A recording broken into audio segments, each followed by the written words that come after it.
معزز سامعین کرام، پردہ نشین ماں اور بہنوں، السلام علیکم ورحمۃ اللہ وبرکاتہ۔ الحمد للہ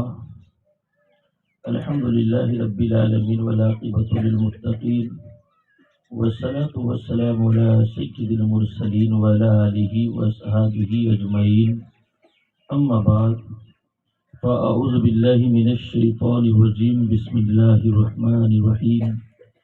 کل نفس ذائقۃ الموت، صدق اللہ العظیم وصدق رسولہ النبی الامین الکریم، ونحن لذلك لمن الشاہدین والشاکرین والحمد للہ رب العالمین۔ آئیے سب سے پہلے ہم اور آپ مل کر اپنے آقا و مولا احمد مصطفیٰ محمد مصطفیٰ صلی اللہ علیہ وسلم کی بارگاہ میں درود پاک کا نذرانہ پیش کریں۔ درود پاک پڑھیے، اللہم صلی علی سیدنا و مولانا محمد وآلہ وسلم، صلو صلاۃ و سلام علیک یا رسول اللہ صلی اللہ تعالی علیہ وسلم۔ میرے پیارے آقا صلی اللہ علیہ وسلم ارشاد فرماتے ہیں کہ کثرت سے درود پاک کا ورد کیا کرو، کثرت سے درود پاک پڑھا کرو۔ اور ہم رب کی بارگاہ میں دعا کرتے ہیں، مولا ہمارا آپ کا یہاں جمع ہونا اللہ قبول فرمائے، اللہ حضور کے صدقے سب کی روزیوں میں برکتی عطا فرمائے۔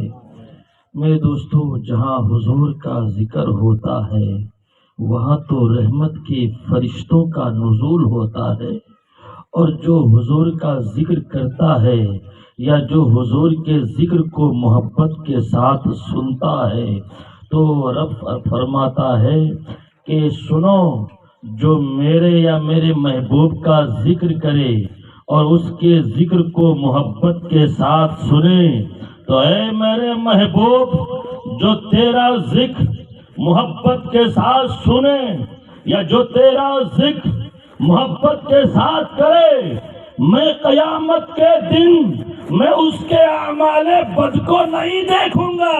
اے میرے محبوب، میں تیرے نام کے صدقے میں اس کے گناہوں کی مغفرت کر دوں گا، میں اسے بخش دوں گا، کیونکہ نبی کا نام ایسا ویسا نام نہیں ہے۔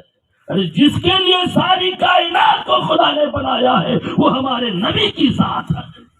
میرے پیاروں، اگر ہمارے نبی کو اس دنیا میں بھیجنا مقصود نہ ہوتا نا تو یہ زمین، آسمان، پیڑ پودے، شجر حجر، شمس قمر، یہ ساری چیزیں نہیں نظر آتی۔ یہ ساری چیزیں پیدا کی ہے تو ہمارے نبی کے لیے پیدا کی ہے۔ جبھی تو میرے دوستو حدیث قدسی ہے کہ میرے دوستو حدیث قدسی میں یہی آیا ہے کہ اللہ نے یہ ساری چیزیں پیدا کی ہے تو صرف ہمارے نبی کے لیے پیدا کی۔ اگر اس نبی کو پیدا کرنا مقصود نہ ہوتا تو رب تو فرماتا ہے کہ اپنے ربوبیت کا اظہار بھی نہ کرتا، اپنے رب ہونے کو ظاہر بھی نہ کرتا۔ اس لیے تو میرے پیاروں، میرے نبی کی شان وہ شان ہے، جبھی تو کہتے ہیں جان ہے وہ جہان کی، جان ہے تو جہان ہے، جان ہے وہ جہان کی، جان ہے تو جہان ہے۔ میرے دوستو، وہ ہمارے نبی کی شان ہے۔ اللہ اکبر۔ بہرحال میرے پیاروں، ہمارے آقا صلی اللہ علیہ وسلم کی شان بڑی پیاری شان ہے۔ آئیے ایک بار اور درود پاک پڑھ لیجیے، اللہم صلی علی سیدنا و مولانا محمد بارک وسلم، صلو صلاۃ و سلام علیک یا رسول اللہ صلی اللہ تعالی علیہ وسلم۔ میرے پیاروں، واقعی ہمارے نبی کی شان تو ہے ہی، پیارے آقا کی شان تو ہے ہی۔ اللہ کرے اس ذکر کے صدقے ہمارے مرحوم کی مغفرت فرما دے، اللہ ہم سبوں کی حاضری کے صدقے مرحوم کی مغفرت فرما دے۔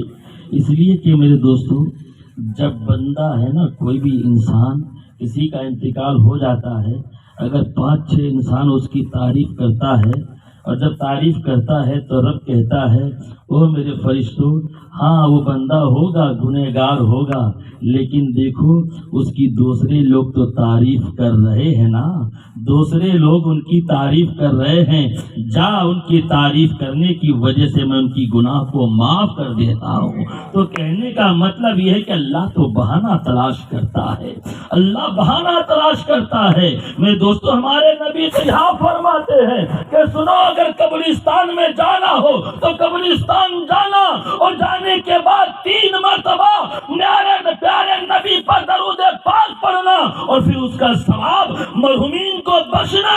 اللہ اپنے محبوب کے صدقے اس کے قبر کے عذاب کو اٹھا لیتا ہے اور سب کے لیے جنت کا فیصلہ فرماتا ہے۔ اللہ تو بہانہ تلاش کرتا ہے۔ میرے پیاروں سنو، اگر انسان کا اعمال اچھا ہو، نیک ہو، تو وہی کام آنے والی چیز ہے۔ اس لیے میرے دوستو، ہم سبوں کو اچھا کام کرتے رہنا چاہیے۔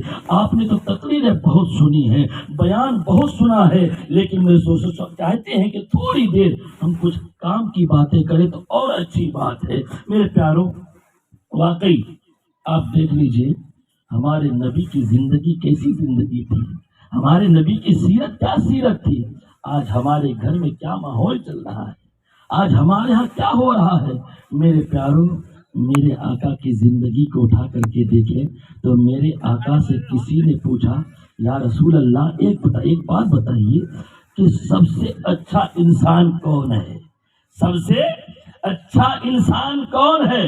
تو ہمارے نبی نے ابو بکر صدیق کا نام نہیں لیا، ہمارے نبی نے عمر کا نام نہیں لیا، ہمارے نبی نے عثمان غنی کا نام نہیں لیا، ہمارے نبی نے یہ نہیں فرمایا ابو بکر اچھے ہیں، عمر فاروق اچھے ہیں، عثمان غنی اچھے ہیں، حضرت علی اچھے ہیں۔ یہ بھی نہیں فرمایا کہ جو 5 وقت کی نماز پڑھتا ہے وہ اچھے ہیں۔ ہمارے نبی نے یہ بھی نہیں فرمایا جو تہجد کی نماز اٹھ کر کے تہجد کی نماز پڑھتا ہے وہ اچھے ہیں، بلکہ سنو میرے آقا کا ارشاد، سنو میرے نبی ارشاد فرماتے ہیں اگر سب سے اچھا انسان دیکھنا ہو تو وہ انسان سب سے اچھا ہے جس کے گھر میں اس کی بیوی اس کی تعریف کرتا ہو، وہ انسان سارے انسانوں میں اچھا ہے۔ بات سمجھ میں آ رہی کہ نہیں آ رہی؟ بھائی، جس کی بیوی تعریف کرے اپنے شوہر کی، وہ انسان سب سے اچھا انسان ہے۔ تو میرے دوستو، جبھی تو ہمارے آقا صلی اللہ علیہ وسلم کیا فرماتے کہ اے عائشہ سنو، اگر مجھے بھوک لگتی گھر میں کھانا اچھا ہو، پانی بھی ہو، سب کچھ ہو، لیکن سنو مجھ کو کھانے سے اچھا اگر کوئی چیز ہے تو تمہارا چہرہ دیکھنا وہ زیادہ مجھے پسند ہے۔ یہ جو ہمارے نبی جو ہے سیرت بتا رہے ہیں، ہمارے نبی زندگی گزارنے کا طریقہ بتا رہے ہیں، کیوں میرے امتیوں، میں نے سے زندگی گزاری ویسے ہی تم زندگی گزارو تو گھر میں کبھی جھگڑا نہیں ہوگا۔ مطلب ورنہ ہمارے نبی کو کسی بیوی کی ضرورت نہیں، کسی چیز کی ضرورت نہیں، وہ تو ہمارے نبی کی سیرت پاک ہے تاکہ امت کو جینا آ جائے، امت کو طریقہ آ جائے۔ میرے دوستو، عائشہ کیا فرماتی ہیں، یا رسول اللہ آپ ایسی بات کہہ رہے ہیں، لیکن یا رسول اللہ سنیے، مجھ کو بھی اگر بھوک لگے، مجھ کو بھی پیاس لگے، میرے پاس ساری چیزیں موجود ہوں، لیکن اے اللہ کے رسول مجھے اگر سب سے زیادہ کوئی چیز پسند ہے، یا رسول اللہ آپ کا چہرہ دیکھنا مجھے سب سے زیادہ پسند ہے، آپ کا چہرہ دیکھنا مجھے سب سے زیادہ پسند ہے۔ جبھی تو میرے دوستو ہمارے آقا صلی اللہ علیہ وسلم کبھی باہر جاتے اور باہر سے جب گھر آتے تو میرے دوستو حضرت عائشہ مسکراتی،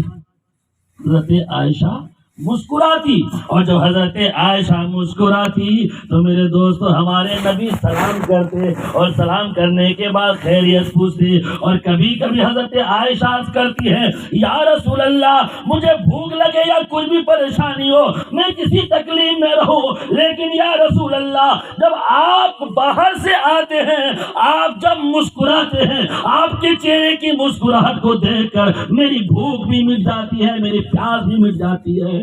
میرے پیارو، حضرت عائشہ وہ عائشہ ہے، اللہ اکبر، یہی عائشہ ہے گھر میں کیا کر رہی، روٹی پکا رہی ہیں۔ حضرت عائشہ گھر میں روٹی پکا رہی ہے، اور ادھر سے ہمارے نبی کہیں گئے تھے، وہ آئے، جب اللہ کے رسول آئے سلام کیے، اور سلام کرنے کے بعد فرمایا اے عائشہ کوئی کام ہو تو بتاؤ، کوئی کام ہو تو بتاؤ، میں کر دیتا ہوں۔ بھائی بیوی کی مدد کرنی چاہیے کہ نہیں کرنی چاہیے؟ مدد تو کرنی چاہیے نا، اگر وقت ہے تو مدد کیجیے۔ تو ہمارے نبی نے کیا فرمایا؟ اے عائشہ کوئی کام ہو تو بتاؤ، میں کر دیتا ہوں۔ حضرت عائشہ کرتی ہے یا رسول اللہ ہم نے تو روٹی پکا لی، بس تھوڑی سی روٹی بچ گئی ہے، آٹا تھوڑا سا بچ گیا ہے، 2-3 گلا بچ گیا ہے، اے اللہ کے رسول مجھ کو تھوڑا باہر کام ہے، آپ اجازت دیجئے میں باہر جاؤں، اور یہ 3 روٹی جو بچی ہے نا یہ آپ پکا دیجئے، یہ آپ پکا دیجئے۔ میرے آقا مسکرائے اور فرمایا لا لا لا میں پکا دیتا ہوں۔ آخر کار اللہ کے رسول نے وہ آٹے کا گلا لیے، اور لینے کے بعد اس کو جیسے بھی ہو اس کو گول گول کیے، اور کرنے کے بعد پہلے زمانے میں کیا بھائی چولہا جو ہوتا ہے وہ گڈھا جیسا چولہا ہوتا، ایک تندور جیسا ہوتا، اس کے اوپر توے کو رکھتا، اس کے بعد جو ہے روٹی پکاتے۔ تو ہمارے آقا صلی اللہ علیہ وسلم دیکھ رہے ہیں کہ آگ خوب جل رہا ہے، توا بھی خوب گرم ہے، پھر اس کے بعد ہمارے نبی نے ہاتھ سے روٹی آٹے کو بڑا کیا، چوڑا کیا، اور چوڑا کرنے کے بعد توے کے اوپر رکھے، اور جب توے کے اوپر رکھے اور پھر دوسرا گلا لیے وہ بھی اس کے اوپر رکھے، تیسرا گلا لیے وہ بھی اوپر رکھے، اب پکا رہے ہیں۔ لیکن میرے پیارے قربان جائیے ہمارے نبی کی شان پر، اب روٹی تو ڈال دیے لیکن روٹی وہ پک نہیں رہی ہے، روٹی پک نہیں رہی ہے، جیسے ہی ڈالا سفید کا سفید ویسے ہی ہے، نہ تو اس میں داغ پڑ رہا ہے، نہ کوئی دھبا پڑ رہا ہے، نہ کوئی قسم کا اس میں جل رہا ہے، روٹی پکی نہیں رہی ہے۔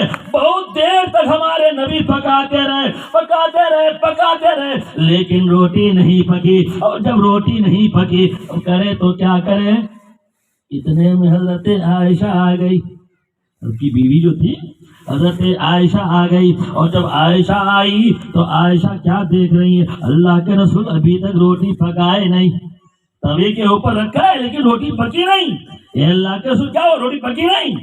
اللہ کے رسول نے فرمایا نہ روٹی نہیں پکی۔ حضرت عائشہ کرتی ہے یا رسول اللہ آپ اٹھیے اور میں پکاتی ہوں، آپ اٹھیے اور میں پکاتی ہوں۔ اب حضرت عائشہ بیٹھ گئی، اور بیٹھنے کے بعد اب روٹی پکا رہی ہے، توے کے اوپر روٹی کو الٹ پلٹ کر رہی ہے، چمچی سے الٹ رہی ہے پلٹ رہی ہے، لیکن روٹی پک نہیں رہی ہے۔ بہت دیر تک کوشش کرتی رہی لیکن روٹی پکی نہیں۔ آخر کار حضرت عائشہ سوچنے لگی بات کیا ہے، روٹی پک کیوں نہیں؟ اے اللہ کے رسول ہم نے تو ساری روٹیاں پکا لی، یہ 3 روٹی کیوں نہیں پک رہی ہے؟ اللہ کے رسول نے فرمایا وہی تو میں بھی ہوں کہ پک کیوں نہیں رہی ہے؟ اتنے میں اللہ نے فوراً جبرائیل امی کو بھیج دیا، سبحان اللہ، اللہ نے جبرائیل کو بھیج دیا۔ اب جبرائیل امی آنے کے بعد عرض کیے اے اللہ کے رسول آپ اب عائشہ کو سلام کہہ دیجئے اور کہیے کہ یہ روٹی تو کیا قیامت تک کوئی پکائے گا، یہ روٹی پکنے والی نہیں ہے، یہ روٹی پکنے والی نہیں۔ کہا کیوں؟ کہا کہ اس لیے کہ اللہ کے رسول جب آپ بیٹھے اور بیٹھنے کے بعد آپ کا ہاتھ اس آٹے پر لگ گیا، سبحان اللہ، آپ کا ہاتھ آٹے پر لگا، اور جب آپ کا ہاتھ آٹے پر لگے تو اس پر دنیا کی آگ اثر کیسے کر سکتی ہے؟ سبحان اللہ۔ اور جب آپ کا ہاتھ آٹے پر لگ گیا تو اللہ نے دنیا کی آگ کو اس آٹے پر حرام کر دیا کہ اس کو جلائے۔ میرے پیارو، ارے جب نبی کا ہاتھ آٹے پر لگ جائے تو اس پر دنیا کی آگ اثر نہیں کر سکتی ہے، تو جو نبی کی شریعت پر عمل کرے گا انشاءاللہ جہنم تو دور، جہنم کا دھواں بھی اس کے قریب نہیں ہوگا، لیکن نبی کی شریعت پر عمل کرنا پڑے گا۔ میرے دوستو، آج کیا ہوتا ہے، کبھی کبھی جھگڑا ہمارے یہاں بہت ہوتا ہے، ہمارے گھروں میں جھگڑا بہت ہوتا ہے، ہوتا نہیں کہیں کہیں ہم نے تو دیکھا اوہو میاں بیوی بہت پریشان الٹ پلٹ ہو لڑائی وہ دنگا وہ جھگڑا مار پیٹ خوب مار پیٹ ہوتا کہ نہیں ہوتا بھائی؟ اب کیا ہوتا ہے؟ اب کیا نہیں ہوتا ہے؟ ماشاء اللہ ایسا لگتا ہے فرشتے بیٹھے ہیں نا، کوئی جنات ونات تو نہیں ہے آپ لوگ بھائی؟ جھگڑا تو سبھی کا بھائی، مولانا کے گھر میں بھی جھگڑا ہوتا ہے بھائی، مفتی صاحب کے گھر میں بھی جھگڑا ہوتا ہے کہ نہیں ہوتا؟ سب کے گھر میں جھگڑا ہوتا ہے نا، جھگڑا تو سب کے گھر میں ہوتا بھائی، کول ہو جائے کلائی ہوتا ہے نا، میں دوستوں جھگڑا ہر جگہ ہوتا، ایسے ہوا بھی ایسا، وہ جھگڑا جو ہوتا نا وہ ایسا ہوا کہ بیوی بہت پریشان، شوہر بہت پریشان، آخرکار دونوں اپنی زندگی سے پریشان، تو شوہر نے کیا کیا؟ مصلی بچھایا، اے اللہ بیوی سے ہمارے ساتھ نہیں بنتی ہے، اے اللہ اس سے اچھا ہے کہ مجھ کو تو دنیا سے اٹھا لے۔ تو بیوی سوچی اچھا شوہر دعا کرے، وہ بھی جلدی سے وضو کیا، مصلی بچھائی، اور بچھانے کے بعد وہ بھی کھڑی ہو گئی اور دعا مانگنے لگی، اے اللہ میں بھی اپنے شوہر سے پریشان، مولا میں بھی شوہر سے پریشان، اے اللہ مجھ کو تو دنیا سے اٹھا لے۔ جب بیوی کہنے لگی تو ادھر شوہر کیا کہنے لگا؟ اے اللہ اگر میں گنہگار ہوں، میں برا انسان ہوں، اگر میری دعا قبول نہیں کرنی ہو، اے اللہ میری دعا مت قبول کر، لیکن میری بیوی کی تو کر لے کم سے کم۔ بات سمجھ میں آ رہی نہیں بھائی؟ جھگڑا ہوتا ہے نا۔ تو میرے دوستوں ایسا ہوا، آج دیکھتے ہیں میرے دوستوں کوئی بڑا اچھا گھر بھی چلتا ہے، اور یاد رکھیے گا جس کے گھر میں میاں بیوی دونوں مل کے رہتے ہیں تو وہ گھر نہیں، وہ جنت کے باغیچوں میں ایک باغیچہ بن جاتا ہے، اور جس گھر میں جھگڑا ہوگا تو وہ گھر نہیں بلکہ کئی رشتوں کا توڑ ہو جاتا ہے، کئی رشتے بگڑ جاتے ہیں میرے دوستوں۔ اور ہم نے ایسا دیکھا بھی، کبھی کبھی ایسا بھی ہوتا ہے کہ بھائی بیوی خراب آتی ہے، بہو خراب آتی ہے، اور کبھی کبھی ایسا بھی ہوتا ہے کہ ساس بھی خراب ہوتی ہے۔ ہم نے دیکھا بھی ہے کہیں ساس بھی بہت خراب ہوتی، وہ ہم نے تو سنا بھی ہے اور دیکھا بھی ہے اور پڑھا بھی ہے کہ ایک ساس جو ہے بہت جلادن تھی، وہ ساس تو بہت جلادن، ایسی جلادن کہ ساس جو ہے وہ اپنی بہو کو تو دیکھنا ہی نہیں چاہتی تھی، وہ ہر وقت اپنی بہو کو پریشان کر کے رکھ دیتی تھی، کچھ بھی ہوتا اس کو گالی گپر یہ وہ ایسا پریشان کر کے رکھتی تھی۔ آخرکار ایک دن جو ہے وہ کیا کیا، وہ ساس جو ہے بیٹا آیا اور بیٹے کو چابی بھرنا شروع کر دیا، بیٹے کو چڑھانا بڑھانا شروع کر دیا، کہا کہ دیکھو یہ تمہاری بیوی ہے نا، یہ ایسی کرتی ہے ویسی کرتی ہے، ایک کام کرو دیکھو اس کا کچھ علاج کرو تم، نہیں تو پھر میں گھر میں نہیں رہوں گی۔ ماں جب بولی نہیں، کہا کہ امی آپ فکر نہ کریں، اس کا علاج میں کرتا ہوں۔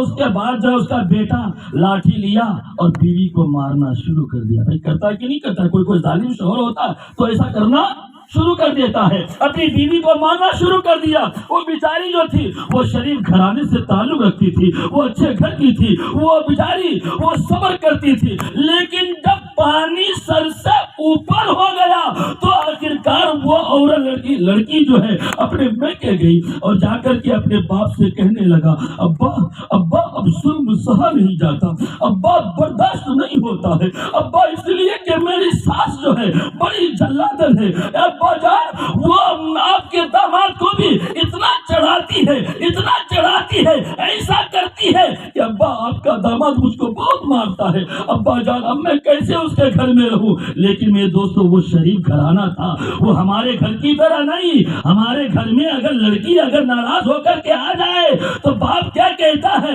بیٹی فکر کرنے کی ضرورت نہیں ہے، ہم نے کمایا بہت ہے، ہمارے پاس پیسے بہت ہے، بیٹی تو فکر مت کر، اس کے گھر جانا بھی نہیں ہے اور اس کو جیل کے سلاخوں میں ڈلوا دوں گا اور جیل کا ہوا کھاتا رہے گا، بیٹی فکر کرنے کی ضرورت نہیں ہے۔ لیکن سنو، ارے بیٹی کے گھر کو بگاڑنے والوں، رشتے کو توڑنے والوں، میرے آقا نے کیا فرمایا؟ میرے آقا فرماتے ہیں کہ جس نے چاہے وہ باپ ہو چاہے وہ ماں ہو جو اپنی بیٹی کے گھر کو بگاڑے گا، ارے جنت تو دور کی بات ہے، جنت کی خوشبو بھی اس کو نہیں ملے گی۔ اللہ اکبر، جنت کی خوشبو بھی نہیں ملے گی جو اپنی بیٹی کے گھر کو بگاڑتا ہے۔ اس لیے میرے دوستو ہمیشہ رشتے کو جوڑنا ہے، رشتے کو توڑنا نہیں ہے۔ آخرکار میرے دوستو وہ باپ نے سمجھایا بیٹی صبر کر لے، بیٹی صبر کر لے، اللہ اس کا پھل اچھا دے گا، بیٹی صبر کر لے۔ آخرکار باپ بات کو نہیں مانا، آخرکار بیٹی واپس آ جاتی ہے، کام کرتی رہتی ہے، کسی طرح صبر کرتی رہتی ہے، یہاں تک کہ وہ ساس جو تھی وہ ظلم کی ایک انتہا کر دی، اور جب ظلم کی ایک انتہا کر دی وہ بیٹا آتا جب بھی اور وہ بیوی کو مارنا شروع کر دیتا۔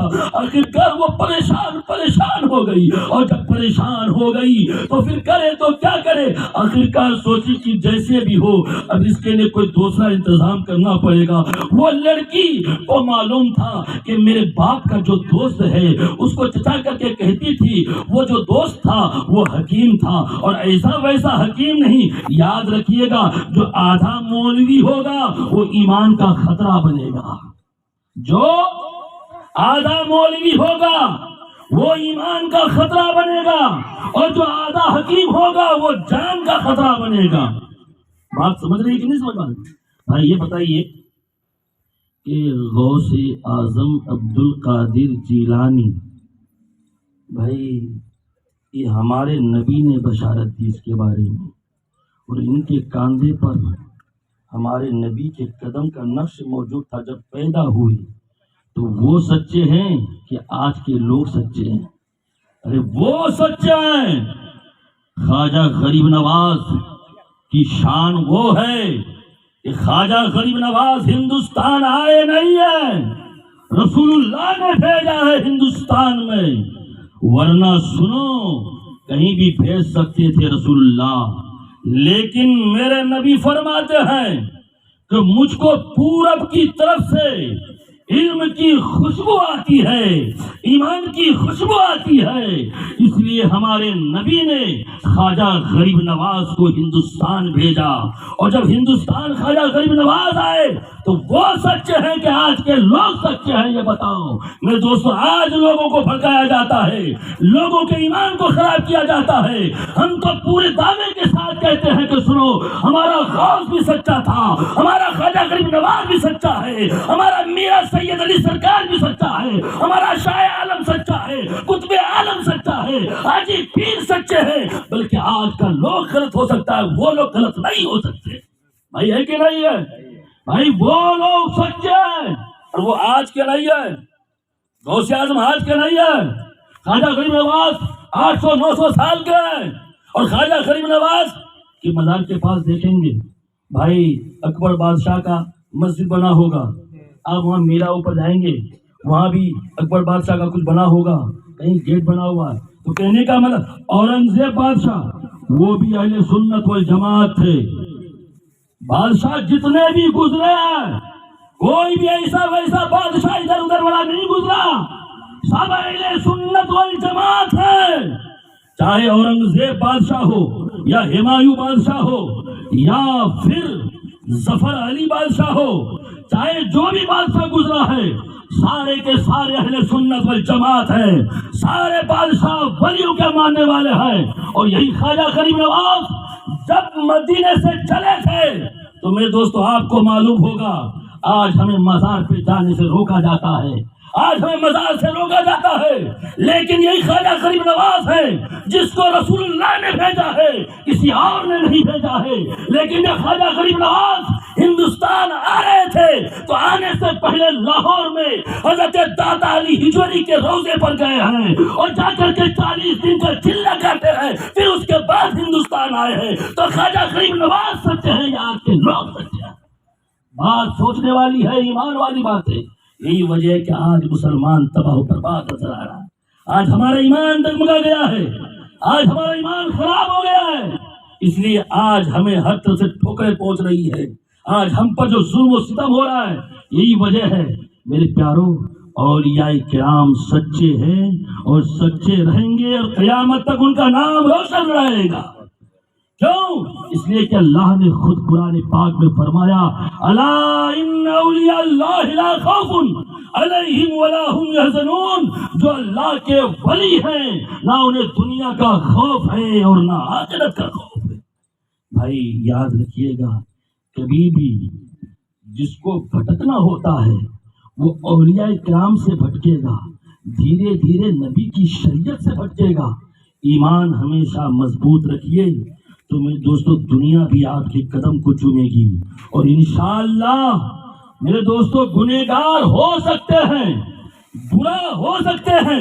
جبھی تو غوث اعظم نے کیا کہا تھا؟ کسی نے کہا حضرت آپ کے مریدوں میں کچھ لوگ ایسے بھی ہوں گے جو نیکوکار ہوں گے، اور کچھ آپ کے مرید ایسے ہوں گے جو گنہگار ہوں گے۔ تو غوث اعظم نے کیا فرمایا؟ ہاں میرے مریدوں میں نیکوکار بھی ہوں گے، گنہگار بھی ہوں گے، لیکن جو نیکوکار ہوں گے وہ میرے لیے ہوں گے، اور میں جو ہوں گا وہ گنہگاروں کے لیے ہوں گا۔ میں گنہگاروں کے لیے، اگر میرا مرید اگرچہ کمزور ہوگا لیکن میں تو طاقت والا ہوں، میں تو طاقت والا ہوں۔ تو اس لیے اللہ نے ساری چیزوں کو پیدا کیا ہے تو یاد رکھیے ذریعے سے بنایا ہے، کوئی چیز بغیر ذریعہ کے نہیں، ساری چیزوں میں اللہ نے ذریعہ بنایا ہے۔ ورنہ اللہ چاہتا جیسے عیسیٰ علیہ السلام کو پیدا کیا، آپ کو معلوم ہے ان کا باپ نہیں، آدم علیہ السلام کو پیدا کیا، باپ ماں کوئی نہیں، اللہ چاہتا تو یہ ساری مخلوق کو پیدا کرتا، لیکن اللہ نے ذریعہ بنایا ہے، اللہ نے ایک ذریعہ بنایا ہے۔ بات آئی تو میں بتا دیا، لیکن یاد رکھیے کبھی بھی میرے دوستو اہل سنت والجماعت یہ آج کا نہیں، غوث اعظم عبد القادر جیلانی کی جماعت وہ اہل سنت والجماعت کی جماعت ہے۔ اس لیے میرے پیاروں، خواجہ غریب نواز کوئی بھی روکے تو اس سے جھگڑا نہیں کرنا ہے، سمجھ جانا کہ یہ انسان ایسا ویسا ہے، سچے تو میرے خواجہ غریب نواز ہیں، سچے تو میرا سید علی سرکار ہیں، سچے تو شاہ عالم ہیں، سچے تو قطب عالم ہیں۔ میرے دوستو وہ لوگ سچے ہیں۔ بہرحال تو وہ بہو آخر کار کیا کی، سوچی کہ کچھ علاج کیا جائے، تو بہو وہ حکیم کے پاس گیا، اور جانے کے بعد چچا جو تھا حکیم اس کے پاس گیا، چچا میں اپنی ساس سے بہت تنگ آ گئی ہوں، بہت پریشان کرتی ہے، مجھ کو مار بھی کھلواتی ہے، اس لیے ایک کام کیجیے، مجھ کو زہر کی پوریاں دے دیجیے، ایک زہر کی پوریاں دیجیے تاکہ اپنی ساس کو کھلا دوں اور وہ ہمیشہ کے لیے ختم ہو جائے، میرے گھر کا جھگڑا ختم ہو جائے، میرے گھر میں سکون آ جائے، آپ ایک زہر کی پوریاں دے دو۔ وہ چچا حکیم ایسا حکیم تھا کہ واقعی سچا حکیم تھا، تجربے کار حکیم تھا۔ یہی لقمان جو ہے جب یہ چلتے تھے تو میرے دوستو جو بھی گھاس ہوتا تو کہتا کہ میں فلاں بیماری کا علاج ہوں، جب وہ گزرتے تو گھاس کہتا کہ میں فلاں بیماری کا علاج ہوں۔ تو جو پکا حکیم ہوگا انہیں سب معلوم ہے۔ تو وہ حکیم کہا کہ بیٹی اگر میں نے تمہیں زہر کی پوریاں دے دیا اور تم نے لے جا کر کے ساس کو کھلا دیا تو بیٹی تمہارے سر پہ ایک داغ پڑ جائے گا اور ہمیشہ وہ داغ مٹے گا نہیں۔ اس لیے بیٹی ایک کام کرو، میں دوا تو دوں، زہر تو دوں، لیکن 3 پوریاں دوں گا، اور یہ لو پوائزن ہوگا، یعنی ہلکا زہر ہوگا جو دھیرے دھیرے اثر کرے گا، اور 3 مہینے تک جب اثر کرے گا 3 مہینے کے بعد اس کا انتقال ہو جائے گا، تو تیرا نام نہیں آئے گا۔ لیکن بیٹی سنو، یہ 3 پوریاں تو لے لو، لیکن اس کا استعمال کرنا، اور سنو 1 پوریا 1 مہینے میں کھلانا ہے، دوسرا پوریا دوسرے مہینے میں کھلانا ہے، تیسرا پوریا تیسرے مہینے میں کھلانا ہے، روزانہ تھوڑا تھوڑا کھلانا ہے، اور ساتھ ہی ساتھ ایک کام بھی کرنا ہے۔ کیا؟ اس لیے کہ ہو سکتا ہے کہ تمہارے وہ نام آ جائے، کس کی بنتی نہیں تھی اس نے ایسا کچھ کیا ہوگا، اس لیے ایسا کرنا کہ جب تمہاری ساس جو ہے سوئے تو رات کو جانا اور جا کر کے اپنی ساس کے پیر کو دبانا، اور پیر کو دبانے کے بعد اس کی خوب خدمت کرنا۔ ساس کو پانی کی ضرورت ہو، اگر وہ بولے تو بولنے سے پہلے لے جا کر کے اس کو پانی دے دینا، اگر وہ کھانا مانگے تو کھانا فوراً حاضر کر دینا، اپنے جسم کا کپڑا اتارے تو کپڑے اتارے جو ہی تو اس کو دھونے مت دینا، بلکہ تو خود جا کر کے دھو دینا، تاکہ تیرا نام نہیں آئے گا اور تیرا کام ہو جائے گا۔ تو وہ سوچے کہ ہاں 3 مہینے کی بات ہے، میں خوب خدمت کروں گی، میں خوب محنت کروں گی تاکہ میرے سر پر کوئی داغ نہ آئے۔ 3 مہینے تک کروں گی، اس کے بعد 3 مہینے کے بعد تو مجھ کو سکون مل جائے گا، جب اس کا انتقال ہو جائے گا تو میرا کام آسان ہو جائے گا۔ اب وہ بیچاری وہ زہر کا 3 پڑیا لے کر کے آئی۔ آنے کے بعد ایک پڑیا سے تھوڑا اس کو نکال کر کے اس میں ڈال دیا کھانے میں، اور ڈالنے کے بعد اپنی ساس کو کھلانے لگا۔ اور جب ساس کو کھلائی، 1 دن کھلائی، اور کھلانے کے بعد اب خدمت بھی کر رہی ہے، پیر بھی دبا رہی ہے، کپڑے بھی دھو رہی ہے، یہاں تک کہ پانی بھی لے جا کر کے دے رہی ہے، بستر بھی بچھا کر کے دے رہی ہے۔ اب روزانہ وہ اتنی خدمت کرنے لگی، اتنی خدمت کرنے لگی۔ وہی ساس جب لوگوں کے پاس بیٹھتی تھی، عورتوں کے پاس بیٹھتی تھی، تو وہ ہمیشہ بہو کی برائی کرتی تھی، لیکن وہی ساس، اس کے اندر اتنی چینجنگ آ گئی، اتنا بدلاؤ آ گیا کہ وہی ساس جب اب عورتوں میں بیٹھنے لگی تو عورتوں سے کہنے لگی کہ پتا نہیں میری بہو اتنی اچھی ہو گئی ہے، میری بہو اتنی اچھی ہو گئی ہے کہ میں کپڑے اتار کے بھی رکھتی ہوں، فوراً لے جا کر کے دھو کر کے سوکھنے دے دیتی ہے، جو ہی میں کھانا مانگتی ہوں فوراً کھانا دیتی ہے، اور میری خوب خدمت بھی کرتی ہے، میرے سر کو دبا کر کے دیتی ہے۔ اب وہی ساس روزانہ جب اپنی بہو کی تعریف کرنے لگا، اور پھر وہ عورتیں جا کر کے اس کو بہو کو کہنے لگا کہ بھائی دیکھو، تم نے جو تعریفیں، تم نے جو ساس کی خدمت کی نا، تو وہ ساری عورتیں تمہاری تعریف کر رہے ہیں، اور تمہاری ساس جو ہے وہ بھی تمہاری تعریف کر رہی ہے، اور سب کے سب تمہاری تعریف کر رہی ہے۔ تو دھیرے دھیرے اب یہ جو جھگڑا تھا اب محبت میں چینجنگ ہوتا رہا، بدلتا گیا۔ اب دھیرے دھیرے جب محبت بڑھتی گئی تو یہاں تک کہ 1 مہینہ پورا ہوا کہ وہ ساس جب اپنی بہو کی تعریف کرنے لگی، یہ بہو بھی اپنے ساس سے بہت خوش ہو گئی، اور جب خوش ہو گئی تو سوچی اگر یہ ہماری ساس دنیا سے چلی گئی تو ہمارے گھر کی روشنی چلی جائے گی، ہمارے گھر کا بزرگ چلا جائے گا، ہمارے گھر سے وہ بزرگ عورت چلی جائے گی نہ۔ ایسا ایک کام کرتے ہیں، یہ زہر کی پڑیا جو ہم نے کھلائی ہے اس کا بھی علاج کرا لیتے ہیں، اور وہ دونوں پڑیا لے جا کر کے واپس کر دیتے ہیں۔ نہیں، یہ میری ساس مرنی نہیں چاہیے، اگر یہ چلی جائے گی تو میرا گھر جو ہے یہ اندھیرا ہو جائے گا، روشنی چلی جائے گی۔ آخرکار وہ جو بہو وہ گئی، اور جانے کے بعد حکیم سے کہی کہ دیکھیے آپ 2 پڑیا واپس لے لیجئے، اور میں نے جو خدمت کی نا تو میری ساس بہت اچھی ہو گئی ہے، بہت اچھی ہو گئی ہے۔ اب اللہ کے واسطے کچھ ایسا کیجئے جو ہم نے 1 پڑیا کھلایا ہے اس کا زہر بھی ختم ہو جائے، وہ زہر ختم ہو جائے، اس کے لیے کوئی دوائی دے دیجئے۔ تو وہ حکیم کیا کہنے لگا، واقعی وہ حکیم تھا، کہنے لگا کہ اے اور لڑکی سنو سنو، میں نے جو تمہیں 3 پڑیا دیا تھا وہ زہر کی پڑیا نہیں دیا تھا، میں تو ایسی جڑی بوٹی کا 1 پڑیا بنا کر کے تمہاری تسلی کے لیے دے دیا تھا کہ جب تو خدمت کرے گی اور تمہاری ساس بدل جائے گی تو پھر تمہاری قسمت بھی اچھی ہو جائے گی، تم اس لیے اچھا کیا، وہ ہم نے زہر کی پڑیا نہیں، وہ تو ایسی ہی پڑیا بنا کر کے میں نے دے دیا تھا، اتنا کہنا تھا۔ پھر اس کے بعد دونوں میاں بھی، ساس بہو دونوں مل کر کے رہنے لگے۔ تو میرے دوستوں کہنے کا مطلب یہ ہے کہ بھائی ساس کی بھی خدمت ضروری ہے نا، سسر کی خدمت بھی ضروری ہے نا میرے دوستوں، کیونکہ کتنی محنت سے بچوں کو پال پوس کر کے جوان کرتے ہیں، کتنی مشقتیں اٹھا کر کے اپنے بچوں کو جوان کرتے ہیں۔ ارے یہی ماں ہے جب اپنے بچے کو لے کر کے مارکیٹ میں جاتی ہے، بازار جاتی ہے، اور بازار جانے کے بعد کپڑا اگر لینا ہو تو ماں تلاش کرتی ہے کہ کون سا دکان اچھا ہے، کون سی دکان میں کپڑا اچھا ملے گا۔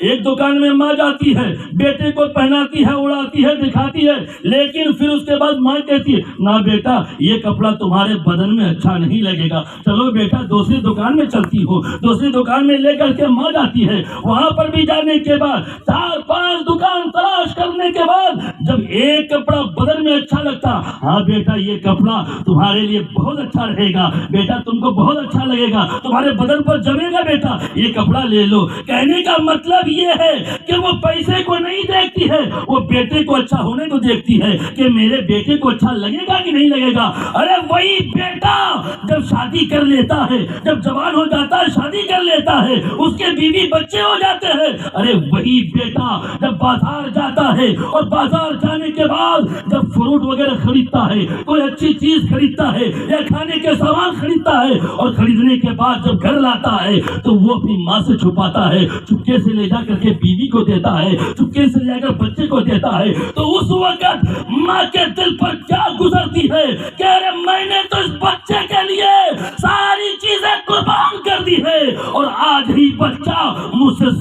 کو چھپاتا ہے. وہ ماں جب بستر پر جاتی ہے تو تاپ تاپ کر کے رو رو کر کے کہتی ہے مولا میں نے کتنی محنت سے اپنے بچے کو پال کر کے جوان کیا, مولا کتنی محبت سے اور کتنی مشقتیں اٹھا کر کے اس کے لیے میں نے ساری چیزیں قربان کر کے اس کو بڑا کیا, اور میں نے اس سے کوئی چیز چھپایا نہیں بلکہ ساری چیزیں چھپا چھپا کر کے میں نے اپنے بیٹے کو دیا, لیکن آج وہی میرا بیٹا مجھ سے چیزیں چھپا رہا ہے. میرے دوستو وہ ماں کروٹیں بدلتی ہے اور روتی رہتی ہے, اور جب ماں روتی ہے تو میرے دوستو یاد رکھیے گا گھر کا چین و سکون اللہ چھین لیتا ہے. جب ماں گھر میں روتی ہے تو اللہ اس کے گھر سے چین و سکون کو چھین لیتا ہے. میرے پیارو اگر گھر کو آباد کرنا ہو تو ماں باپ کو راضی رکھنا بہت ضروری ہے, ماں باپ کو خوش رکھنا بہت ضروری ہے. میرے پیارو ماں ماں ہوتی ہے, باپ باپ ہوتا ہے. جبھی تو میرے دوستوں میرے نبی نے فرمایا کہ باپ جو ہے جنت کا دروازہ ہے اور ماں کے قدموں کے نیچے جنت ہے.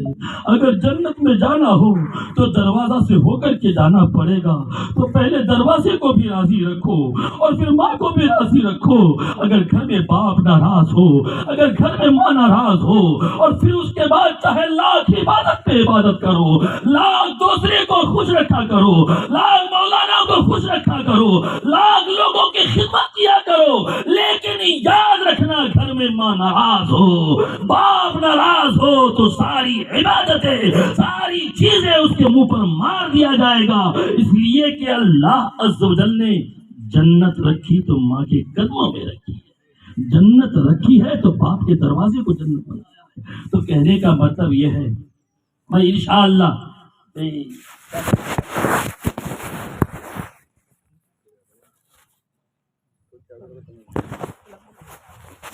درود پاک پڑھی اللہم صلی علی سیدنا و مولانا محمد بارک وسلم. صلو صلاۃ و سلام علیک یا رسول اللہ صلی اللہ علیہ وسلم. میرے پیارو یہی پیران پیر ہے, پیران پیر غوث اعظم عبد القادر جیلانی ایسی ویسی غوث اعظم نہیں بنے. غوث اعظم نے ایک پیر پر کھڑے ہو کر کے پوری رات قرآن کی تلاوت کی ہے, اور ایسی تلاوت کی ہے کہ عشاء کی نماز پڑھے اور پڑھنے کے بعد ایک پیر پر کھڑے ہو گئے اور پھر الف لام میم سے شروع کیے. جب تک قرآن ختم نہیں ہوا تب تک دوسرا پیر زمین پر نہیں رکھتے تھے. تو میرے دوستو قرآن پاک کی ایسی تلاوت غوث اعظم کرتے تھے, اور نماز کی بات تو ایسی ہے, عبادت کی بات تو غوث اعظم کی ایسی ہے کہ 40 سال تک عشاء کے وضو سے انہوں نے فجر کی نماز پڑھی ہے.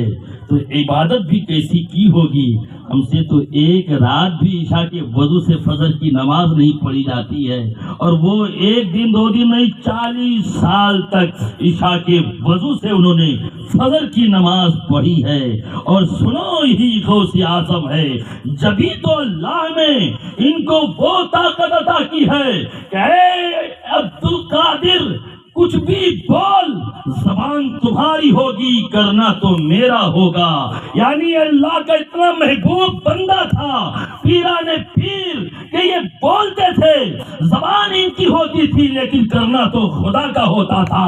جبھی تو میرے دوستو ارے وہ 12 سال کی ڈوبی ہوئی کشتی, کہتے نہیں کہ اللہ کا اتنا قرب حاصل کیا تھا, اللہ کی اتنی عبادتیں کی تھی, اللہ کو ایسا راضی کیا تھا کہ یہ بولتے جاتے تھے اللہ کرتا جاتا تھا. یہی عبد القادر جیلانی 12 سال ہو گئے کشتی کو ڈوبے ہوئے. ارے کشتی سلامت نہ رہی ہوگی, ارے سمندر میں ڈوب جائے کشتی اور 12 سال ہو جائے. اب میرے دوستو سارے باراتی لوگ بھی ڈوب گیا تھا, اور جب سارے لوگ ڈوب گئے نہ تو کشتی سلامت رہی ہوگی, نہ تو انسان سلامت رہا ہوگا, نہ انسان کے جسم سلامت رہے ہوں گے, نہ انسان کے ہاتھ پیر سلامت رہے ہوں گے, لیکن نہ تو آنکھ سلامت رہی ہوگی, کچھ بھی سلامت نہیں. ارے غوث اعظم کے پاور کو دیکھو, غوث اعظم کی طاقت کو دیکھو, غوث اعظم کی شان کو دیکھو, غوث اعظم کی رفت کو دیکھو, غوث اعظم کی بلندی کو دیکھو. ارے یہی پیران پیر 12 سال ہو گئے, لیکن سنو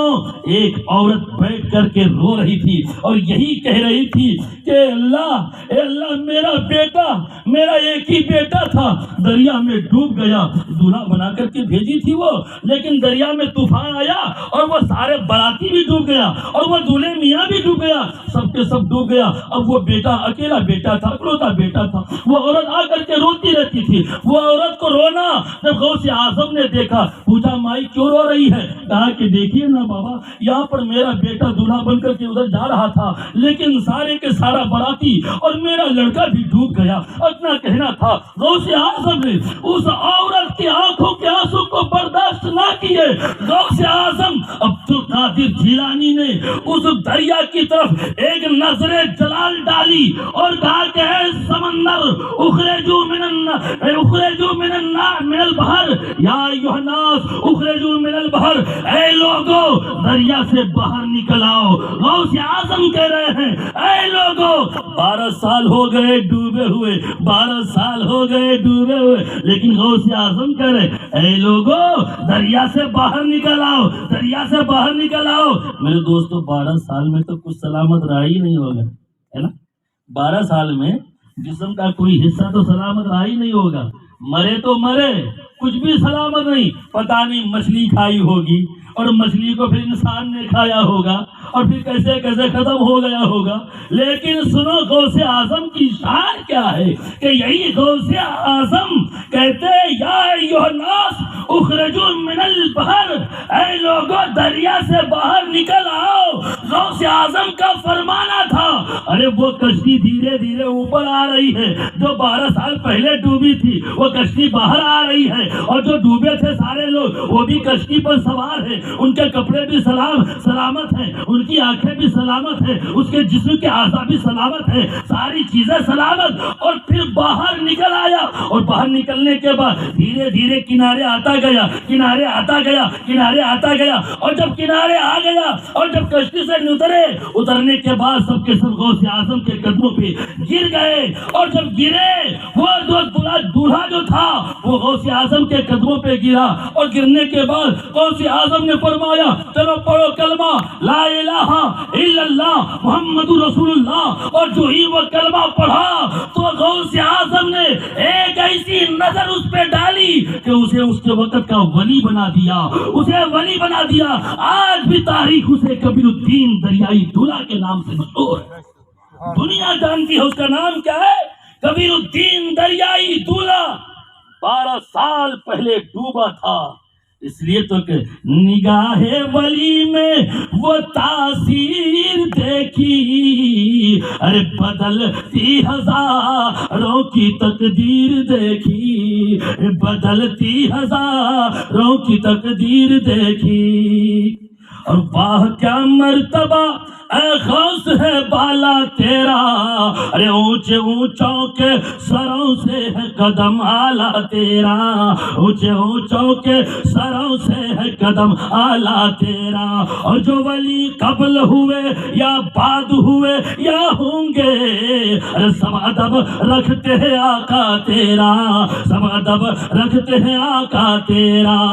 اور قسمیں دے دے کر کھلاتا ہے پلاتا ہے تجھے، ارے پیارا اللہ تیرا چاہنے والا تیرا۔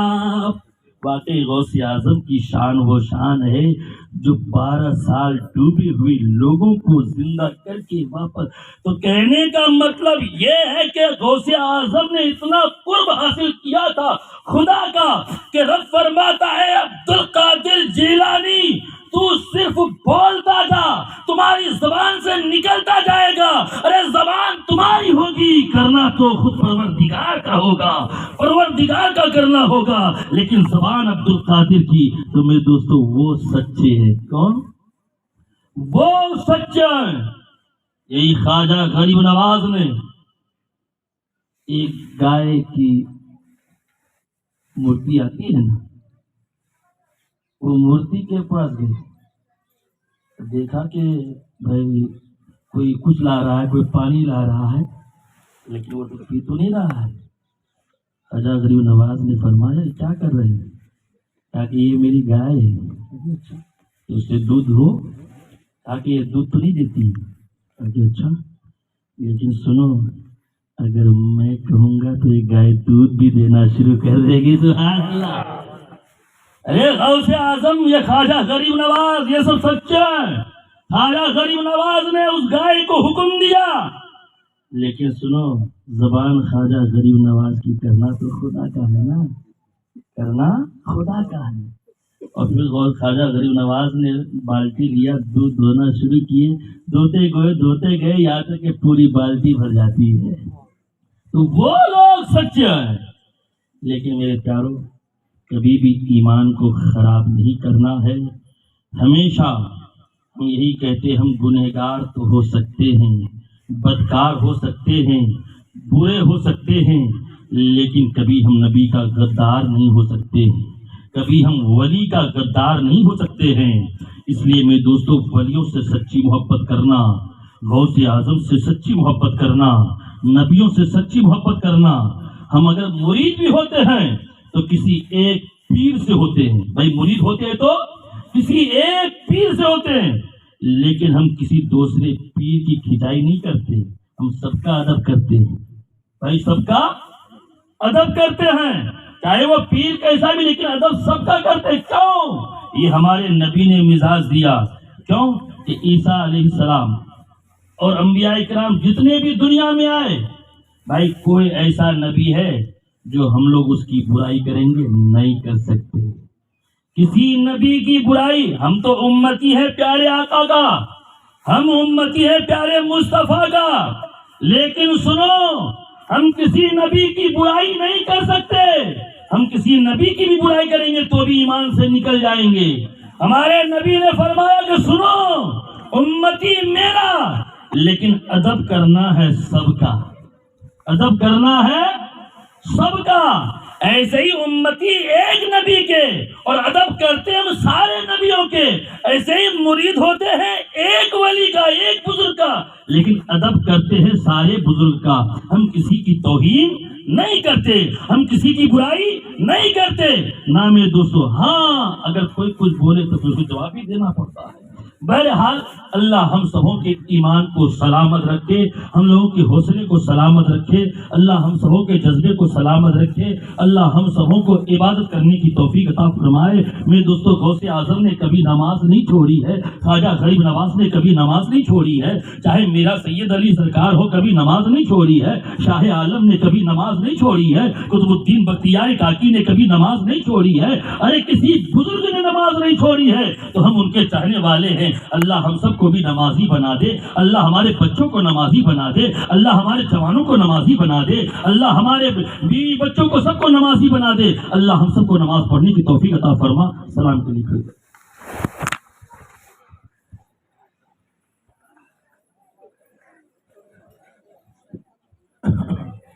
یا نبی سلام علیکہ، یا رسول سلام علیکہ، یا حبیب سلام علیکہ، صلوات اللہ علیکہ، یا نبی یا رسول سلام علیکہ، یا حبیب سلام علیکہ، صلوات اللہ علیکہ، یا صلوات اللہ علیکہ، یا حبیب یا رسول اللہ.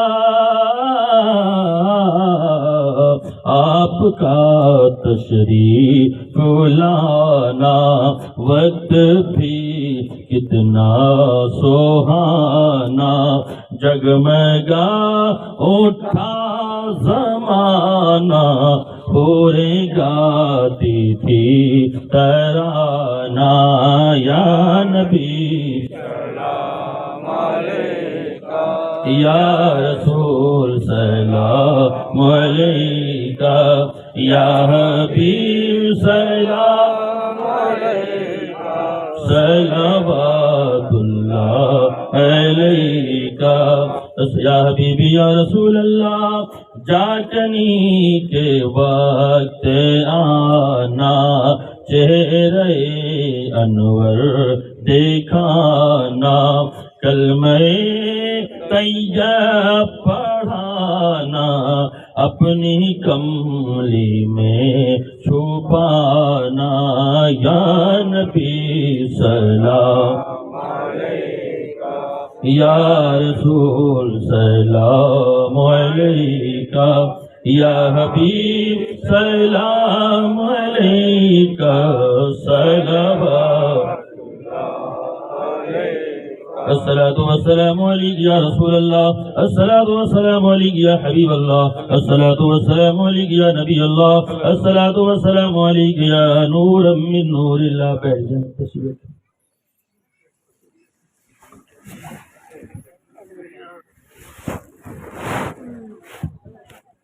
أعوذ بالله من الشيطان الرجيم. بسم الله الرحمن الرحيم. قل يا أيها الكافرون لا أعبد ما تعبدون ولا أنتم عابدون ما أعبد ولا أنا عابد ما عبدتم ولا أنتم عابدون ما أعبد لكم دينكم ولي دين. بسم الله الرحمن الرحيم. قل هو الله أحد الله الصمد لم يلد ولم يولد ولم يكن له كفوا أحد. بسم الله الرحمن الرحيم. قل هو الله أحد الله الصمد لم يلد ولم يولد ولم يكن له كفوا أحد. بسم الله الرحمن الرحيم. قل هو الله أحد الله الصمد لم يلد ولم يولد ولم يكن له كفوا أحد. بسم الله الرحمن الرحيم. قل أعوذ برب الفلق من شر ما خلق من شر غاسق إذا وقب ومن شر النفاثات في العقد من شر حاسد إذا حسد. بسم الله الرحمن الرحيم. قل أعوذ برب الناس ملك الناس إله الناس من شر الوسواس الخناس الذي يوسوس في صدور الناس من الجنة والناس. بسم الله الرحمن الرحيم. قل أعوذ برب الناس ملك الناس إله الناس من شر الوسواس الخناس الذي يوسوس في صدور الناس من الجنة والناس. بسم الله الرحمن الرحيم. الحمد لله رب العالمين الرحمن الرحيم مالك يوم الدين إياك نعبد وإياك نستعين اهدنا الصراط المستقيم صراط الذين أنعمت عليهم غير المغضوب عليهم ولا الضالين آمين. بسم الله الرحمن الرحيم. ألف لام ميم ذلك الكتاب لا ريب فيه هدى للمتقين الذين يؤمنون بالغيب ويقيمون الصلاة ومما رزقناهم ينفقون والذين يؤمنون بما أنزل إليك وما أنزل من قبلك وبالآخرة هم يوقنون أولئك على هدى من ربهم وأولئك هم المفلحون. ولا حكم له واحد لا إله إلا هو الرحمن الرحيم. إن رحمة الله قريب من المحسنين وما أرسلناك إلا رحمة للعالمين. ما كان محمد أبا أحد من رجالكم ولكن رسول الله وخاتم النبيين وكان الله بكل شيء عليما. إن الله وملائكته يصلون على النبي يا أيها الذين آمنوا صلوا عليه وسلموا تسليما. اللهم صل على سيدنا مولانا محمد وسلم. صلوا صلاة وسلام عليك يا رسول الله صلى الله عليه وسلم. أعوذ بالله من الشيطان الرجيم. ألا إن أولياء الله لا خوف عليهم ولا هم يحزنون الذين آمنوا وكانوا يتقون. سبحان ربك رب العزة عما يصفون وسلام على المرسلين والحمد لله رب العالمين. الفاتحة.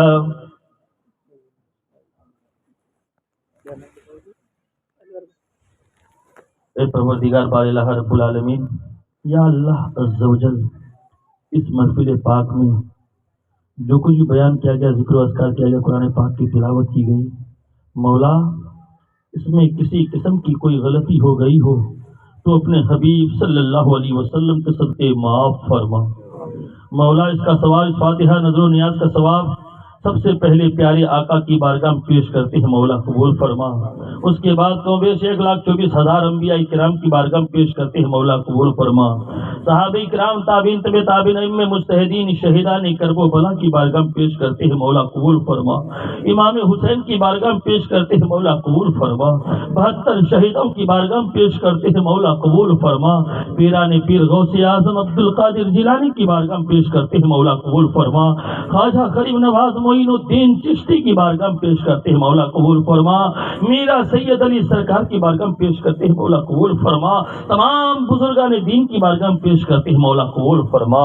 تمام بزرگان دین صدقے اولیاء کرام، صدقے انبیاء کرام کے صدقے، اس فاتحہ نظر و نیاز کے صدقے مولا اس گاؤں سے جتنے بھی مومنین مومنات مسلمین مسلمات گزر گئے ہیں، خصوصی طور پر مولا انور بھائی مرحوم کی مغفرت فرما یا اللہ، ان کی بخشش عطا فرما یا اللہ، ان کے قبر میں نور کی بارش عطا فرما یا اللہ، ان کے قبر کو گشادہ عطا فرما یا اللہ، جنت الفردوس میں جگہ عطا فرما یا اللہ، اس کے درجات کو بلند فرما یا اللہ، اس کو تنگی کم محفوظ عطا فرما یا اللہ، قبر کی سختی سے نجات عطا فرما یا اللہ، ان کے بکے نور بنا دے یا اللہ، ان کو رحمت کی بارش عطا فرما یا اللہ، جنت کی ہواؤں کی کھڑکیاں کھول دے یا اللہ، کروٹ کروٹ ان کی مغفرت فرما یا اللہ، کروٹ کروٹ ان کی بخشش عطا فرما یا اللہ، ان کے گھر والوں کو صبر جمیل عطا فرما یا اللہ، ان گھر والوں کو صبر و تحمل عطا فرما مولا۔ جتنے لوگ حاضر ہوئے ہیں مولا، میری ماں اور بہنیں جتنے آئی ہیں مولا، مولا سب کی حاضری کو قبول فرما مولا، سب کے بیٹھنے کو قبول فرما مولا، سب کے سننے سنانے کو قبول فرما مولا، سب کی روزیوں میں برکت عطا فرما مولا، سب کے گھروں میں برکت عطا فرما مولا، ہمارے گھروں کے جھگڑوں کو محبت میں تبدیل فرما مولا، ہمارے گھروں کے جھگڑوں کو محبت میں تبدیل عطا فرما مولا، ہم سبوں کو آپس میں مل جل کر رہنے کی توفیق عطا فرما مولا، جو بیمار ہونے شفائے کلی عطا فرما مولا، جو مخصوص قرض کو دور عطا فرما مولا، جو بے روزگار روزگاری عطا فرما مولا، ہم سبوں کو قیامت کے دن پیران پیر غوث اعظم کے جھنڈے کا سایہ نصیب فرما، حضور اکرم صلی اللہ علیہ وسلم کی شفاعت نصیب فرما یا اللہ عز و جل، ہم سبوں کا خاتمہ ایمان پر عطا فرما۔ ان اللہ و ملائکتہ یصلون علی النبی یا ایھا الذین آمنوا صلوا علیہ وسلموا تسلیما، اللہم صلی علی سیدنا و مولانا محمد بارک وسلم صلی اللہ تعالی علیہ وسلم۔ سبحان ربک یصفون وسلام علی المرسلین والحمد للہ رب العالمین، بحق لا الہ الا اللہ محمد رسول اللہ۔